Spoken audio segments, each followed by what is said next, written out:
Hello बच्चों, नमस्कार। कैसे हैं आप सभी? आशा करता हूं आप सभी लोग अच्छे होंगे। उम्मीद है ज़बरदस्त जिंदाबाद होंगे। दोस्तों, पुलिस प्रणाली, जिसे आप लोग पुलिस प्रशासन व्यवस्था भी कह सकते हो या मानसिक अभिरुचि भी कह सकते हो, बौद्धिक क्षमता भी कह सकते हो। तो यहाँ से आज लगभग पार्ट नंबर 15 है जो आप लोगों को कवर कराया जाएगा। और आज की वीडियो में मैं आप लोगों के लिए नंबर ऑफ क्वेश्चन लेकर आया हूँ 20, यानी 20 सवाल हैं। डेली वेज 20 ही सवाल या 25 ही सवाल मैं आप लोगों को कवर करा रहा हूँ, जिससे धीरे धीरे धीरे धीरे इस टॉपिक पर आपकी अच्छी तरीके से पकड़ बन जाएगी। सबसे पहला सवाल देखिए आज की वीडियो का। सबसे पहला सवाल है, भारत में विधि के शासन का स्वरूप कैसा है? संवैधानिक है, विवेक है, गैर संवैधानिक है, या फिर इनमें से कोई नहीं? जरा बताएंगे। विधि के शासन, संविधान के अनुच्छेद 14 में स्पष्ट किया गया है कि भारतीय संविधान में विधि का शासन मूल संरचना है। तो आर्टिकल 14 में है विधि का शासन, ठीक है, यानी कानून का शासन। तो भारत में विधि का जो शासन है उसका स्वरूप है संवैधानिक।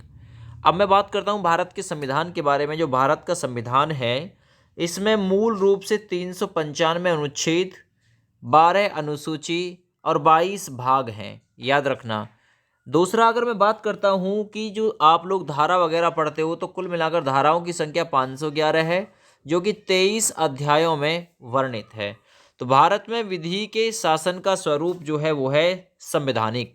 संविधान को बनने में 2 वर्ष, 11 माह और 18 दिन का समय लगा था। और संविधान का जो निर्माता कहा जाता है वो B.R. अम्बेडकर को कहा जाता है, जो प्रारूप समिति के अध्यक्ष भी थे। प्रारूप समिति में सदस्य संख्या 7 थी। अगले सवाल की तरफ बढ़ता हूं। सवाल नंबर 2, विधि का शासन किसके प्रभावी होने पर लागू हो सकता है? कब लागू होगा विधि का शासन, यानी कानून का शासन कब लागू हो सकता है? पुलिस, न्यायालय, संसद या तीनों? जरा बताएंगे। बहुत ही बढ़िया क्वेश्चन है ये, बहुत ही बढ़िया क्वेश्चन है भाई, जरा बताइए। तो विधि का शासन किसके प्रभावी होने पर लागू हो सकता है? तो देखिए, पुलिस के प्रभावी होने पर भी, न्यायालय के प्रभावी होने पर भी, संसद के प्रभावी होने पर, या उपयुक्त तीनों बिल्कुल इस सवाल के लिए राइट आंसर हो जाएगा।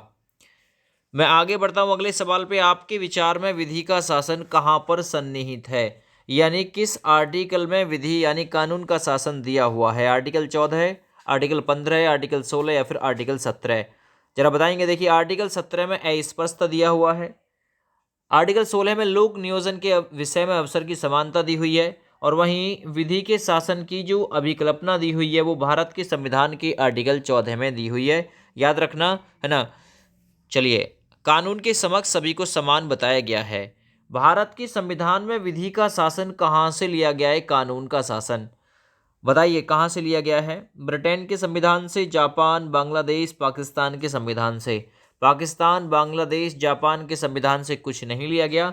ब्रिटेन के संविधान से लिया गया है विधि का शासन, है ना। ब्रिटेन, जिसे आप लोग इंग्लैंड भी कह सकते हैं, जिसकी राजधानी लंदन है, मुद्रा ब्रिटिश पाउंड है। तो ए विकल्प बिल्कुल राइट आंसर हो जाएगा।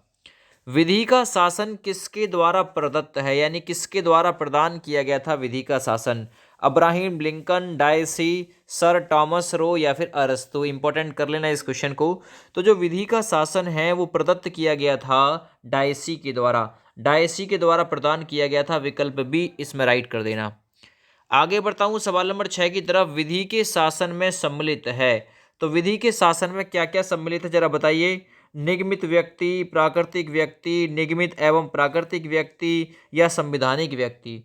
तो कानून के शासन में, विधि के शासन में जो सम्मिलित है, शामिल है, वो है निगमित एवं प्राकृतिक व्यक्ति। तो ऑप्शन नंबर सी बिल्कुल इस सवाल में राइट हो जाएगा।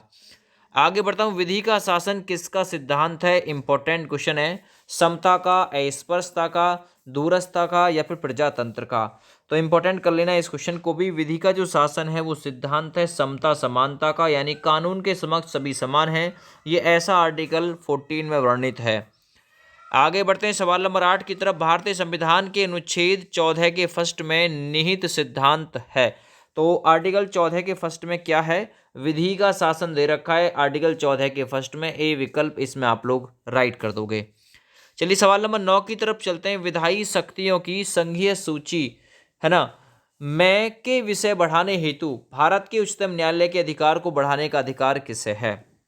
यानी विधायी शक्तियों की संघीय सूची, है ना, मैं के विषय बढ़ाने हेतु भारत के उच्चतम न्यायालय के अधिकार को बढ़ाने का अधिकार किसको है? तो वो पार्लियामेंट को है। आर्टिकल 79 में संसद दे रखी है और उसी को ये सूची बढ़ाने का जो अधिकार है वो प्रदान किया गया है, याद रखना। आगे बढ़ता हूँ। विधि का पालन कराना कर्तव्य है। किसका कर्तव्य है? विधि का पालन कराना। देखिए, विधायिका कानून बनाएगी, है ना। चलिए, न्यायपालिका यानी जुडिशली बोलते हैं उसे, वो न्याय देगी, लेकिन विधि का पालन कराना कर्तव्य होगा कार्यपालिका का, है ना। विकल्प आप लोगों का बिल्कुल ए राइट हो जाएगा इस सवाल में। ठीक है भैया, आगे बढ़ते हैं। विधि का शासन लोकतंत्र की क्या है? यानी कानून का जो शासन है वो लोकतंत्र की आवश्यकता है। पुलिस पर अंकुश है, लोगों पर अंकुश है, या फिर अनावश्यक है?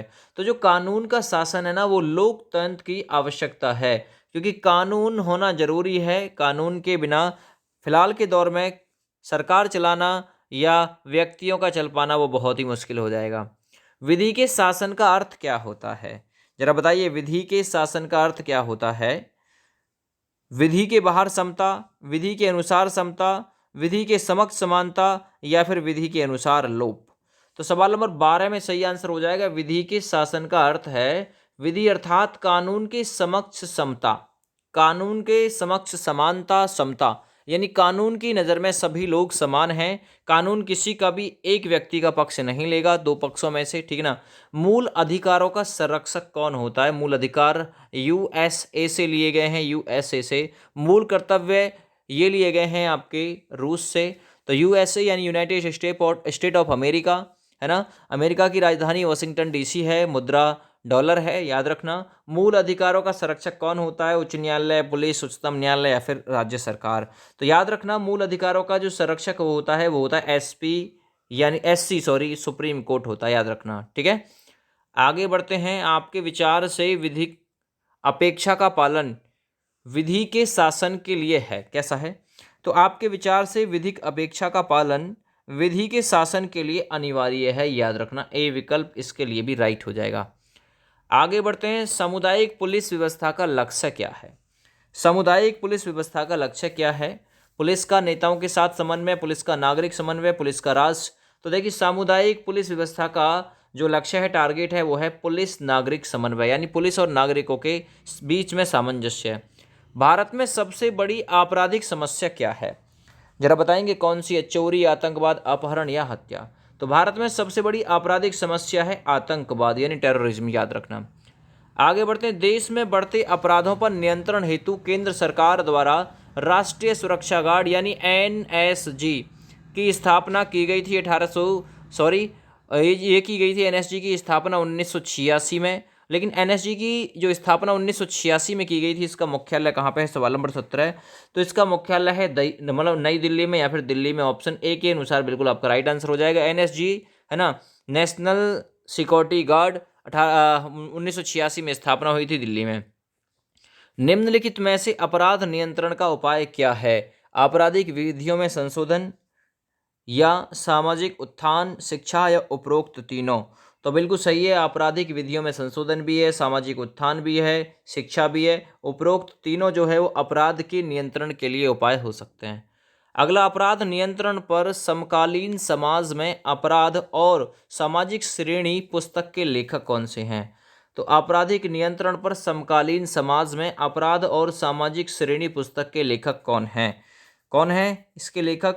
सारलैंड के, सामंड, हॉलैंड, या ऑस्टिन? सवाल नंबर 19 सही आंसर है, सारलैंड के। सारलैंड के ये सामाजिक श्रेणी पुस्तक के लेखक हैं, जो कि अपराध और सामाजिक समकालीन नियंत्रण के विषय में लिखी हुई है।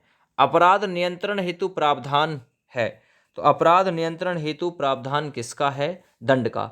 तो अपराध के नियंत्रण हेतु किसका प्रावधान है? दंड का प्रावधान है। जैसा अपराध करोगे वैसा ही दंड मिलेगा।